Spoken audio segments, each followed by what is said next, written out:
Well, wasn't that last episode a tease? We barely did half a dozen miles. That wiggle, by the way, was categorically not because we were chatting about our harbour approach and let Alan decide his own course for a moment or two. Yet, Alan made it to Edinburgh's Granton Harbour. In fact, a few of you have asked why I bothered with that 1 hour's quick motor from the marina.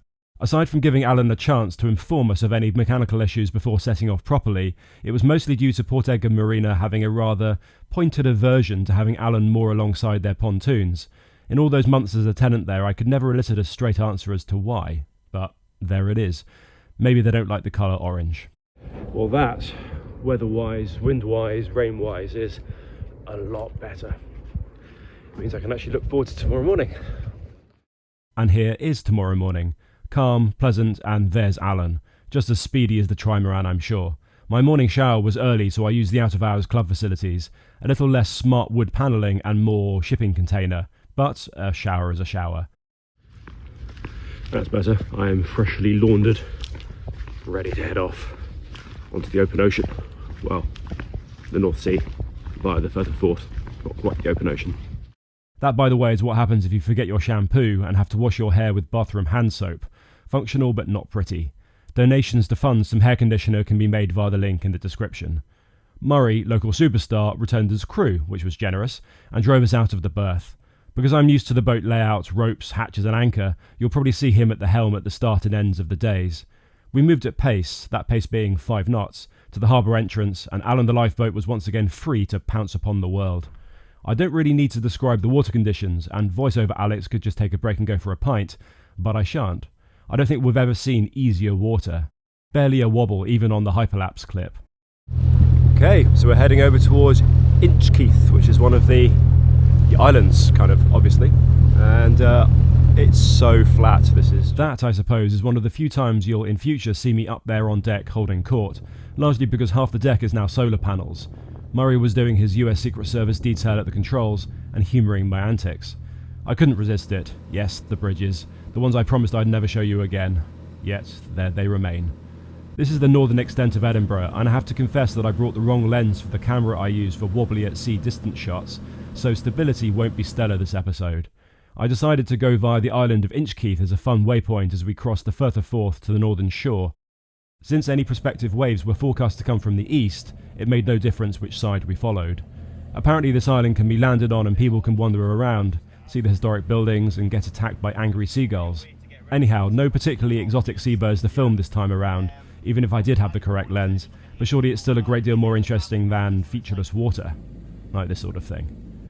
This is the route for the day. Across the Firth of Forth and along the Fife coast, around the corner and into the sea proper, and then more or less straight up to Montrose. So we lamented the lack of exciting wildlife, although there's a ship, I think it's a bulk carrier, heading in the wrong direction. The correct direction, of course, is east with us, and now along the northern shores of the Forth. We have a succession of harbour towns along this stretch, and we pass them one by one, not neglecting to glance across at the survey vessel, of course.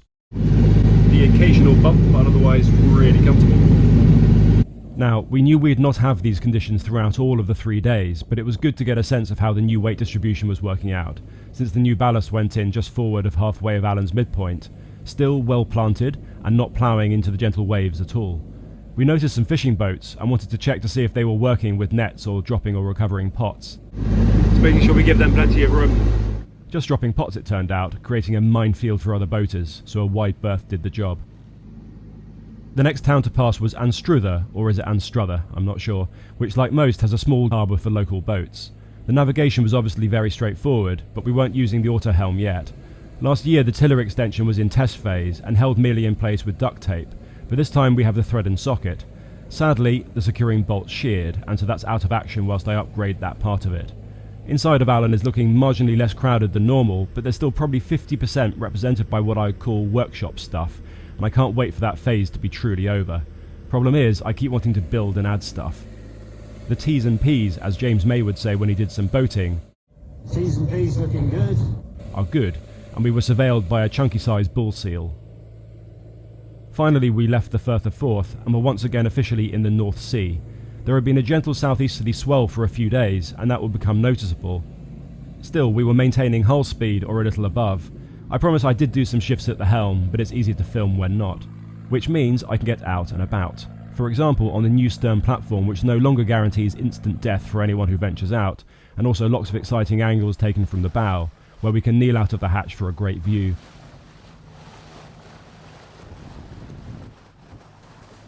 The stern platform, by the way, shows no signs of imminent collapse, and this is the current coastal system for towing Allenson behind us. A line from both towing anchors on the dinghy run through a bow ring, equalised at a shackle, where a single line runs with a rubber damper to the transom. There's a marine-grade locking carabiner there, and the non-loaded line continues up to a bollard as a final safety. The problem is that in most sea states, the line is dragging in the water, which isn't good. I need a guiding hoop up on the platform to increase the rope's angle. Up there on the mast, everything was behaving how it should, although that was only after a need to redo a terminal on the anchor light and a coax plug on the GPS receiver.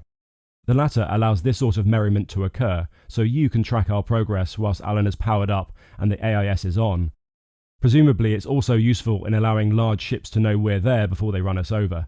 We passed the mouth of the Tay and the town of Arbroath and the cliffs along the Fife coast, enjoying the new hatch windows as we went. It means in splashy weather that crew can still get a good stomach-settling view. We managed a roughly 6-knot pace all day as the currents aren't too strong up here and we never had the sea running against us. This means we first saw a glimpse of day one's target, the lighthouse at Montrose, over a half-hour earlier than scheduled. I jumped on the radio to monitor for any traffic, although we didn't need to announce arrival yet. Montrose is not a port for pleasure vessels. There's no marina. There is, however, a deep-water port for energy industry support vessels and a small jetty for fishing boats. Our plan was to pass through, head underneath the road bridge and viaduct, and anchor in the huge basin beyond, a small patch of which does not dry out at low tide. I calculated that we could fit Alan's mast under the bridges around 2 hours either side of low tide. We were well ahead of time, so it was no stress at all to be asked by the talkative guy on Harbour Port Control to hold station. There was a ship coming in, and also the RNLI, the real lifeboat people, were rushing back to harbour, having presumably completed one job, to investigate a report of someone acting worryingly high up on the pedestrian bridge over the river.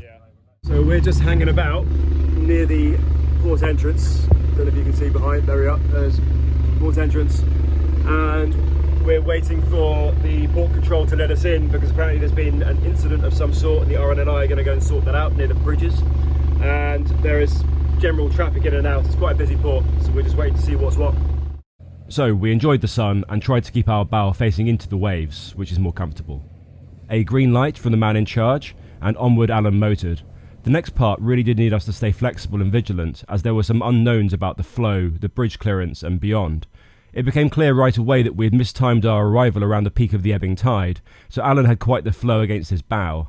Even slightly left of the channel and in a wider stretch, we weren't really managing more than 3 knots against the tide, and more revs merely burned more fuel. This might sound perilous, but it was important that we didn't arrive on a strong inbound tide, as we might end up being pushed with less control towards large solid things that we prefer to avoid. This way we could slowly move forward against the tide, recce the bridges and basin, and simply drift back under control if we grew unhappy. Slack water low tide would be better, but that wasn't for hours yet, and there still might not be enough water to get into the basin if we left it that long. We motored up to the bridge, and as the flow concentrated in the narrows, we were down to 1 knot. I was up at the bow to try and judge the bridge, guesstimating the clearance against the length of the cars crossing it.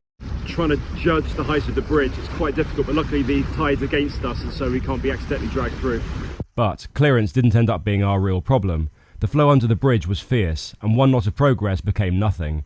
We held station and then gave up and did a 20-minute loop back down through the port. At least if we messed up, help was only about 100 yards away, and the crew were only just back from their call-out. On our third attempt there was no improvement, so I called it. We'd not get under the bridge. I mentioned the port is not for boats like ours, and the harbour master said that the fishing jetty was full, so I needed to identify a spot to anchor that didn't get in the way of the port, but that didn't fully dry out. I didn't have much choice. This was it, called the Scorp, I think. I did notice one existing tiny boat mooring, and it was past the commercial jetties, and was right next to where we'd ragged Alan's port engine to try and get west and into the basin. The flow was still gunning it at a pace out to sea, and real Alex and Murray can update you. Right, that's day one done. Murray, you've survived. Yeah, you're happy? There's just about. No mutiny so far? No. That's all good news. And so what we've decided to do is, instead of going under those 2 bridges, which were, first of all, the stream was powerful enough to make it really, really hard for Alan to get underneath. And also it was really sketchy with height allowance. We were probably going to be within about half a metre to a metre of bashing the top of the wind turbine. on the bridge, and we don't want that. So we thought we'd actually just stop slightly short on an area that's going to dry out, although because the tides are reasonably high, it may not completely dry out, or we may just sort of tap bottom, as it were. But because it's quite a gentle river behaviour as opposed to a wavy beach, it shouldn't be too uncomfortable. But of course, during the night, we might have to check. Yeah, we'll see. We'll have to check what's going on when the anchor resets, and to make sure we don't end up sort of drifting over and into one of those ships, because my guess is that if we collide with one of those ships, they will win and we will lose. It turned out to be an ideal little anchorage, albeit rather improvised given the location next to the port. There's a little swing mooring I mentioned over there. Finally, the flow calmed down towards midnight. I think it's pretty likely that after midnight we'll have to just check that the anchor's going to reset nicely, but otherwise I'm just doing the rounds, setting up for the evening, and I'll close the top hatch and I'll close this hatch, because even though the weather looks nice, I suspect there might be some rain. This is Scotland after all. And yeah, I think the anchor's looking pretty good. The anchor indeed was very good, and I've kept the same simple manual system as last year. A stainless steel hatch opened only when anchoring, the bollard to tie off, and somewhere down there, an oversized delta anchor and plenty of chain. I calculated the tide rise for later in the night so the chain wouldn't be lifted off the bottom. It was late, so no rowing ashore aboard Allenson this time, and just time for an anchor beer, hot food, and switching on the upgraded anchor light. Allenson, Murray and I would rather Allen not be crashed into overnight. We slept, much in the manner you're accustomed to. And we never dried out, a 1 metre minimum in fact, and now back to plenty of water beneath Allen's perfectly formed mighty keel. Good morning from us. We had a really good night's sleep actually, and the boat swung round 2 times in the tide. It's a reasonably strong stream, and so I was very happy that the anchor held like an absolute champion. I did get up to check the first swing just to make sure that we didn't have to reset the anchor. Anyhow, so this is Montrose. We didn't quite have enough time to head into town last night to explore, because we had to, well, we were very, very keen to make sure that this anchor was set properly and so on, and then there were those multiple attempts to get onto the bridge. Anyhow, after a very moderate ticking off from port control, because we had not informed them exactly where we were going to anchor and for how long, even though we had the first chat with them. Anyhow, that was a learning experience. We're now going to head off north to Peterhead. The sun shone without a breath of wind, as is typical for the Scottish North Sea coast, and we weighed anchor, discarded the weed we'd picked up, and got in touch with the boss once again. Hello, vessel Alan, port control, yeah, go ahead, sir. Port control, Alan. We're looking to head out of the harbour about 07:45. Is that okay? Over? Yeah, give me a call at the time, sir, because we've got several movements going on. Alan, go ahead. Port control, Alan. Are we okay to pass through the channel and leave Montrose in around 5 minutes? Over. Yeah, give me a call when you leave it, sir, because we're very busy with CTV, so I can't give 5 minutes more. Understood. We will bring up the anchor now and let you know. Over. Yeah, copy that, sir. I understand that 20 minutes notice wasn't really necessary, but I did feel that 5 minutes was fair warning to ask permission. I'm not sure how helpful it would have been to have hoiked up the anchor, then informed our intentions with no notice, only then to be told that the shipping channel is busy, as it was the evening before, and then have to wait. Anyhow. Radio check. Loud and clear, over. Okay, I'll just try and basically start pulling us in. If I'm struggling with the flow, then I'll ask you just to come ahead slightly, but just hold on for a second. Yeah, understood. Some of you will probably question this anchoring method. I've been through the whys and why nots before, but that won't stop some, so I'll head you off at the pass. There's no space for an electric or manual windlass. Also, we'll only anchor Allen in sheltered conditions and on sandy or muddy sea banks, and so using arm and shoulder power to lift should be, and has been to date, sufficient. The 16 kilogram anchor and chain is hard work to lift, but perfectly doable without likelihood of injury. Plus, it's early morning physical training, free of charge. Hope that explains.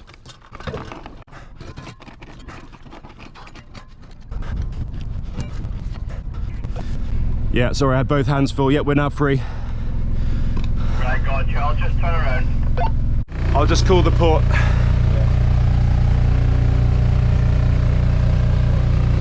Port control, Alan, over. Alan, go ahead. Port control, we're now ready, and is it okay to pass through the channel now, over? Yeah, there's a small vessel called the Boy Dylan on its way up the channel. Just keep up way to him. No problem at all. Thank you very much for your assistance. Alan is once again set free. The tide was back to ebbing, so we were rocket assisted on the exit from the port of Montrose. It had been a new experience, not a desolate beach nor a marina, so good to tick up on Alan's list of things fearlessly conquered and shrugged off in a fit of faux nonchalance. The river narrows at the eastern end and shallows sharply towards either bank, so they must have had to have done some pretty extensive dredging to get all the offshore energy shipping in and out. I finally worked out the right setting for the action camera for these shots, so the horizon isn't jiggling around like a crazy thing. Today's leg is a straightforward slog north, and I won't lie about the coastline being too dramatic for this 60-mile stretch, but life was good. Gentle waves on the bow and dotted with small friendly-looking port towns and villages. First though, finishing off the anchor. I don't do this until underway just in case there's engine drama or another emergency and we need to anchor again quickly. Once the anchor is secured, the shackle is released, chains stowed inside, and the hatch screwed tight and secure so the sea remains in the sea and not inside my boat. What a day to be out on the water, I guess at least this far. And I know I told you all that the stern platform is therefore hanging out in the quiet outdoors, and that the top deck is off limits due to the rolling and the new solar panels. Well, it was so nice up there I lingered somewhat after diligently stowing the fenders. That's a good start for the day. It's nearly dead calm, and there's a very slight swell, but otherwise I think we should be able to do a good 5.5–6 knots north up to Peterhead. Some little cliffs and more of the Aberdeenshire coast. That time on deck did remind me though that I indeed spent many days building the stern platform, so why not spend some more time there too whilst Murray was at the helm. I was always nervous before about having crew out here on the tiny unprotected ledge when on the move on previous legs, so this all-round railing and much enlarged standing area is a wild upgrade and gives me peace of mind when up there in the driving seat, not swivelling around every minute or so to check my friend is still there. Alanson too, of course. And I really need to do something about the towing line height. We can't tow directly from the bollards anymore, so I need to put a guiding loop for the rope a couple of feet at least above the waterline, as this dragging is a recipe for a propeller shaft rope slicing incident. We won't tow for much longer anyhow, as the offshore legs are to come. Of course, we have a proper life raft now, so Alanson is no longer a makeshift one. This was the route so far, and we were nailing it along at a maintained 7-knot pace, or even a little more. A gently following sea was gifting us another knot, which was most generous. I was thinking about removable polycarbonate barriers to act as an anti-splash for the lower half of the hatches when open, but in practice it's only in very particular waves that we get water coming in, and since the hatches all have new windows, we can just close the hatch if need be and still be able to see out. Those enlarged windows, using 10mm thick cast acrylic, have been the best decision I made during the winter layup, and we can see the mast from indoors for the first time. Many of you will be on the edges of your seats waiting for an appearance from the most dynamic, surprising and not at all overfilmed companions along this 600-mile North Sea coastal phase. There we are. Just a small wind farm for now. Just a reminder that I stupidly brought the wide angle and not the long lens for my special anti-rolling around Olympus camera, so for this leg some things will be rather far away. You'll notice this when I use clips from the long lens on my big Sony camera, as you'll get instant motion sickness.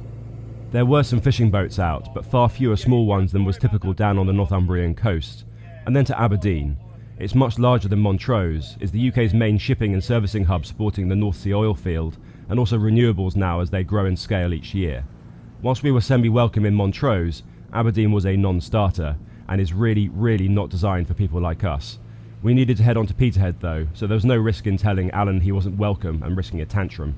Besides, the sea was to get a bit grumpier on his behalf a few hours later. Before that though, some large ships at anchor outside the port, some seabirds, and another load of spinny things. The almost flat calm sea was slowly picking up a little more personality, and we began to get a swell on the front starboard quarter, which meant Alan developed a gentle but comfortable roll. Whilst on the water I'd been watching other keeled boats with monohulls, and most were behaving the same way. It's a trap, I think, to obsess too much about Alan's rolling tendency, and to imagine that all other boats of similar size and without sails are sat perfectly stable in similar seas. Actually, he's not at all badly behaved. With Aberdeen to our rear, we also left behind those calm, sunny blue skies. A weather front decided to obey the forecast and arrive from the east, and that beckoned fewer wind farms to calmly gawp at and more in the way of grey sky, rain and wind waves, past one of the many castles. This one is the 16th century Slains Castle, which has a tenuous claim to have inspired some of the Dracula stories. And you see what I mean about the long lens on the Sony camera? Sorry team, I'll bring the correct one next time. The waves were now on our stern starboard quarter. This meant as they grew to 1 metre and 1.5 metres, we were getting a bit of surf each time they passed underneath us, but the boat's roll frequency was at odds with the waves, so it was a bit uncomfortable. Our reward though was yet another knot of speed over ground, free of charge. This is getting up towards the largest sea state in which I'm comfortable towing Allenson, and I'll really be stricter on subsequent days if growing sees a forecast. We do need to keep hold of our small, amiable grey tag-along. Rather grumpy looking out there, but it was a far cry from the genuinely difficult sea we encountered last August off the English coast. We did hear a one-sided radio conversation about a lifeboat call-out, but I couldn't quite make out if this was private, an industry or a police helicopter. It wasn't large enough to be the Coast Guard helicopter. Anyhow, hopefully everyone was okay. We now had the approach to Peterhead to consider. You can't just handrail the coast directly north and then turn into the harbour. There's a large, rather foreboding rock right there. It's exposed even at high tide, and the chart wisely advises us that there's at least one wreck on it. So we skirt east a little to give it a bit of space. With any form of following or onshore wind, I like to give an extra space, since if we suffered engine failure, we'd end up with almost no time to take action before the crunching begins. There's the rock, by the way, safely navigated. Peterhead is no Aberdeen, but it's still a busy port with a commercial and large shipping harbour, plus further deep water moorings on the south side. Luckily, the marina we were aiming for was in its own separate corner, out of the lanes, and behind 2 large breakwaters. No anchoring this evening then, and I scurried around to prepare the mooring lines to prepare for Murray bringing us in. As ever, when pre-booking marinas, I'm a little cheeky and I ask for an easy berth. We've not scuffed anyone else's gel coat yet, and I don't wish to start. Right, we've got permission to go into the port. There's not too much traffic, it's quite rolly, but luckily the harbour entrance is about 150 metres wide, so even I will be able to get through that without crashing.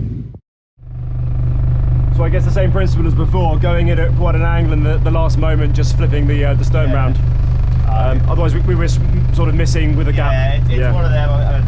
The thing on the boat doesn't seem to turn very tight. It just depends. I know what you mean. Yeah. Straight in. But bear in mind that the wind's going to be trying to push you off. So push it off, so. Ian will be there, so I might have to put this out for him to grab onto. But anyway, I'll give it a crack. When doing jetties or pontoons, the side hatches risk being bashed as we go alongside, so I secure those and rely on the bow and stern ones. I need to finish wrapping those railings like the smart polypropylene wraps up top. Here's our tracked route up past the rock and in, and here's all of day 2's route, about another 60 nautical miles solidly behind Alan's stern. Slowly does it, and I do enjoy the feeling after you pass through a breakwater. In an instant the swell and motion evaporates. Wonderful, and a feeling that mariners must have savoured for centuries. Peterhead was actually where I envisaged overwintering Alan, but although the team at the marina seemed very welcoming, for whatever reason late last summer I just couldn't clarify if they could lift and store ashore, so we stopped short in Edinburgh. This is only Murray's second day wrestling Alan, but he's been a sensible, unflappable guiding hand at the helm so far.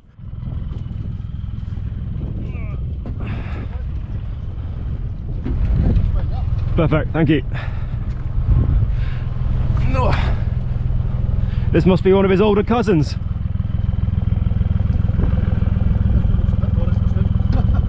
A bit more modern, yeah. I'll just go and do the fenders. As you probably know, they're a bit of a to manoeuvre these. Yeah, not designed for cruising. No. Yeah. Well. Perfect stuff. Enough. It was quite choppy out there. Came alongside, no lumps and bumps. It was easy.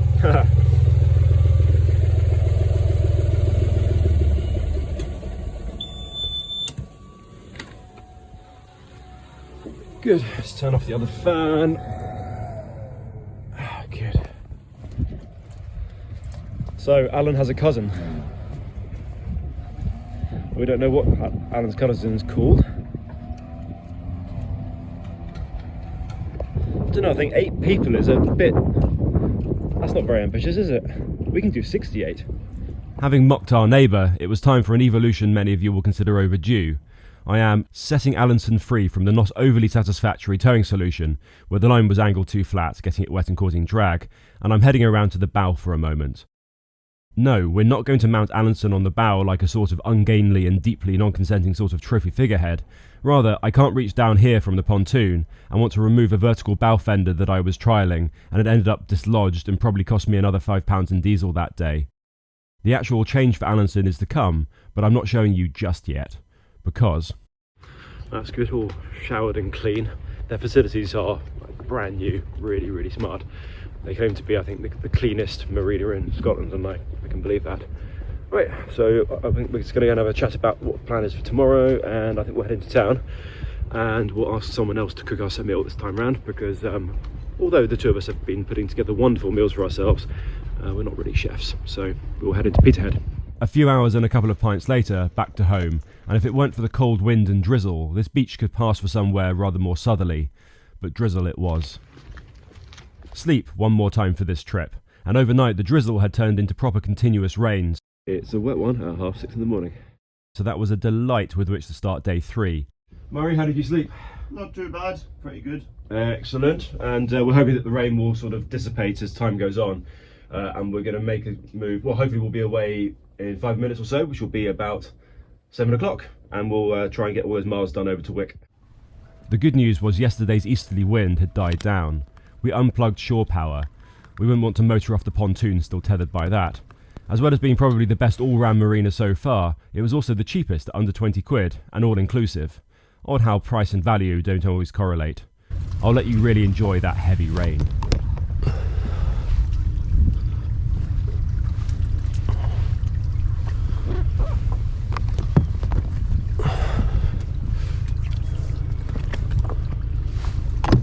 And another chance for the engine to start properly. I've actually identified the problem now, some days after this was filmed, and will hold off for an in-marina episode to tackle it. The engine had been running for most of the past 2 days, and so the battery had been offered plenty of charge.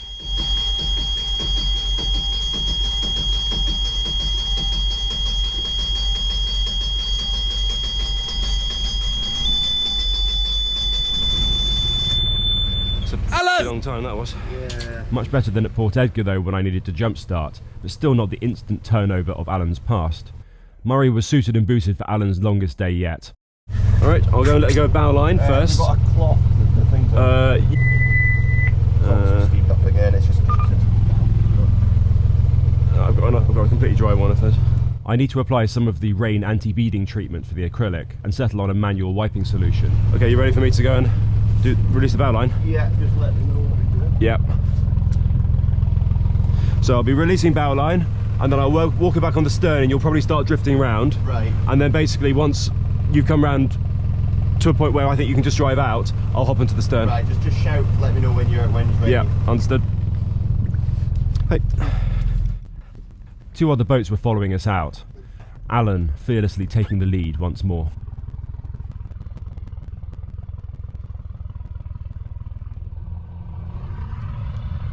Morning. Yeah, well at least a little bit less wind, which we don't like wind, so we want no wind at all. Where are you going today? Up to Wick. Oh, nice. Yeah, well, nice is a stretch, but we'll see. What sort of speeds do you go on this thing? Yesterday we were getting 7. Okay. We're probably about 6 today, I guess. A little bit of following tide. But coming in yesterday was all wind against tide, and so it was really choppy coming in. It was really bang, bang, bang, bang.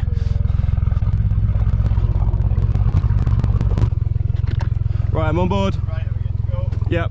Right, are we good to get round and forward? Yeah, try and go round forwards. Right. Lovely.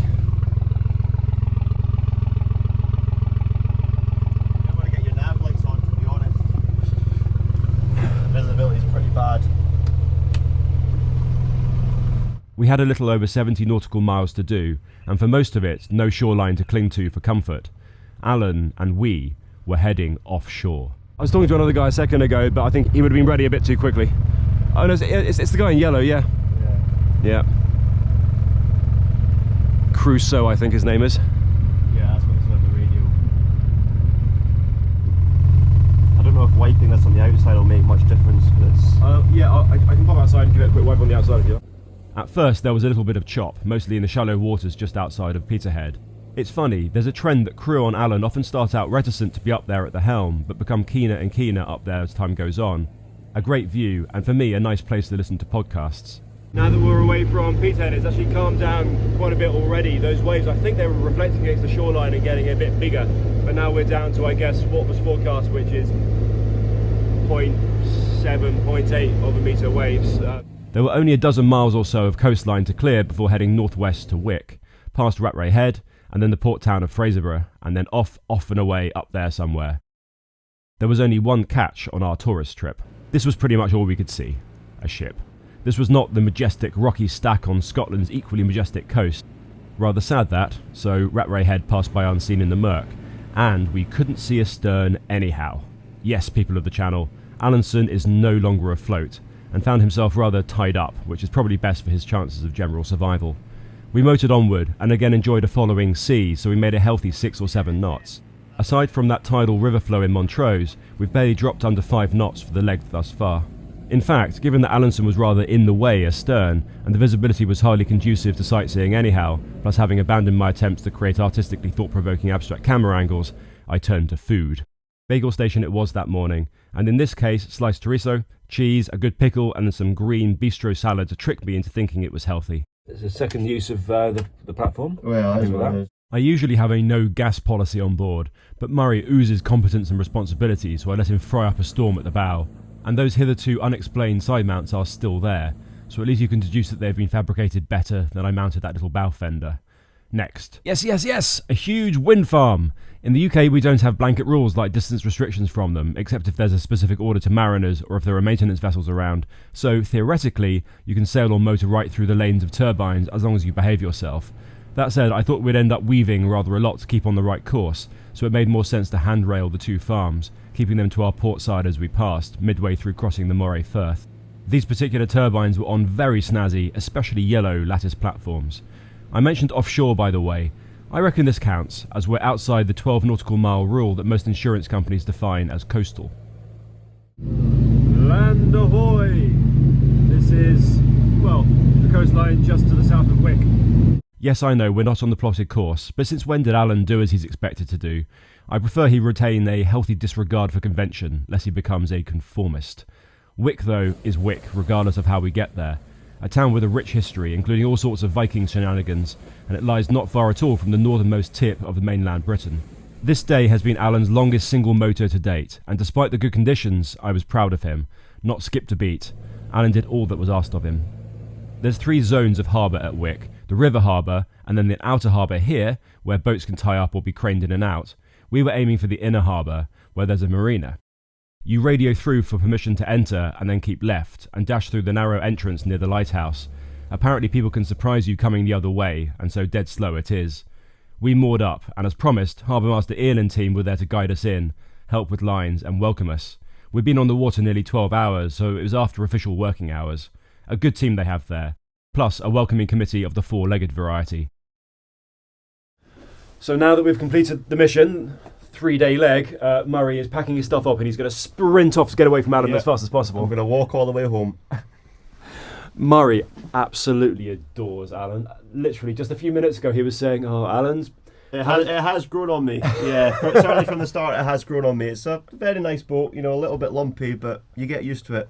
Nice and spacious. His check is in the post.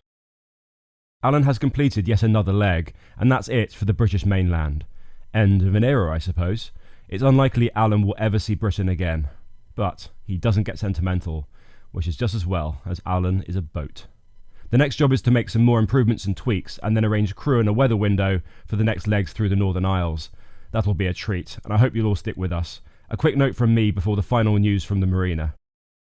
Greetings once again, team, and I really hope that you've been enjoying the resumption of Alan's journey north. And basically what I'm going to try and do over the next few weeks is show you the trip up north of the British Isles through the islands, and then we'll finally get to Norway. And I know that Norway has been the plan for a very long time now, but we will achieve it, and we will do it safely, properly, and Alan is going to look splendid at every point along the way. I'm convinced of that. Anyway, thank you to all of you for sticking with us for this long. I know it's been quite a long journey so far, both figuratively and literally. And also it's a point where I probably do have to mention some of the practicalities of what this summer is going to look like. And in particular, a bit of a fallout from, I guess, how the YouTube gods have been treating the channel.